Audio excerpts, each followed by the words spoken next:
And joining us now in the studio for Notre Dame Day is the Dean of the College of Arts and Letters, John McGreevy. John, thank you for joining us today. It's a pleasure to have you here. It's great to be here, Pete. I know you've got a lot of really exciting things going on right now in the College of Arts and Letters that I want to talk about.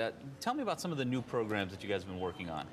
Yeah, we're fired up. I mean, just this year, I think we're going to have 3 new programs developed, and we think all of them are going to really fit a great niche for our students. One is in financial economics and econometrics. Economics is now the biggest major in the university. We've seen a real surge in student interest in economics, and this will be a sort of high-end program for students who have a real interest in financial markets and particular interest in using higher-end math to look at financial questions. Another program that we're excited about is joint with the College of Science. This is the first ever program between 2 colleges equally. And it's in neuroscience, which is a big area out there in the world that a lot of people are interested in, that Notre Dame hasn't done that much in because we don't have a medical school. But now we have the opportunity to put together a really excellent undergraduate program. And so you can either do neuroscience through psychology, which is in arts and letters, or through biology, which is in the College of Science. It's a really unique pairing. What were some of the challenges of creating that and blending the 2 schools together? You know, it's always a little bit of a puzzle because you have to get 2 different groups of faculty to work together. But actually it worked out pretty smoothly because a lot of our scientists in both psychology and in biology have these deep interests in neuroscience, and they were fired up to do it. And once the faculty want to do it, and once we see that there's real student interest, it goes pretty smoothly from there. Now you're running the largest college here at the university. What are some of the challenges that comes from having so many majors under one umbrella and so spread out? You know, I look at less as challenge than opportunity. I think one of the great things about arts and letters is the variety of things that you can do in the college. And so we have 20 different departments, more majors than even the number of departments. We have about half the undergraduate students, about 40% of the graduate students, and all of that put together makes for a lively, vibrant enterprise.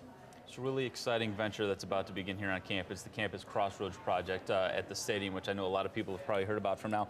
How is that going to benefit your department? Because I know it's going to very heavily influence the College of Arts and Letters. It's going to have a huge effect. For those who don't know, the Campus Crossroads project is 3 buildings around the stadium. 1 building will be for student affairs, which is terrific. 2 other buildings are really going to shape arts and letters. On the south end of the campus, or the south end of the stadium, will be a new building for music. Our music building was built in the late 19th century, and we love that building, but it's not really adequate for what we're doing now. And we have a great undergraduate music program, and also what we think will be the world's best program in sacred music, and now they'll have facilities to match that. On the east side of the stadium, 2 separate departments will have new facilities, anthropology and psychology.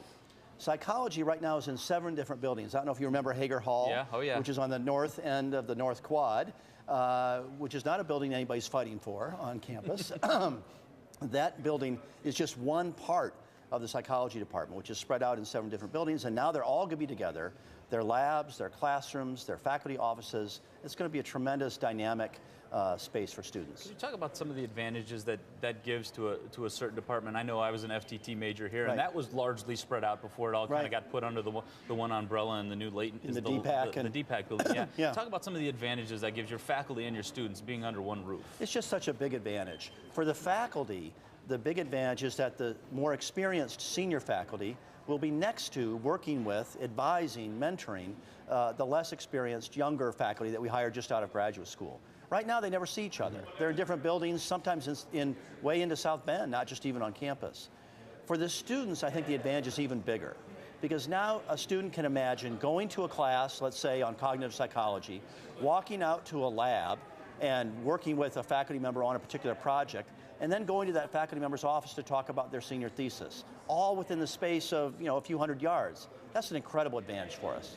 It's got to be a little cool to be moving into the football stadium too. That's a nice advantage. Very cool.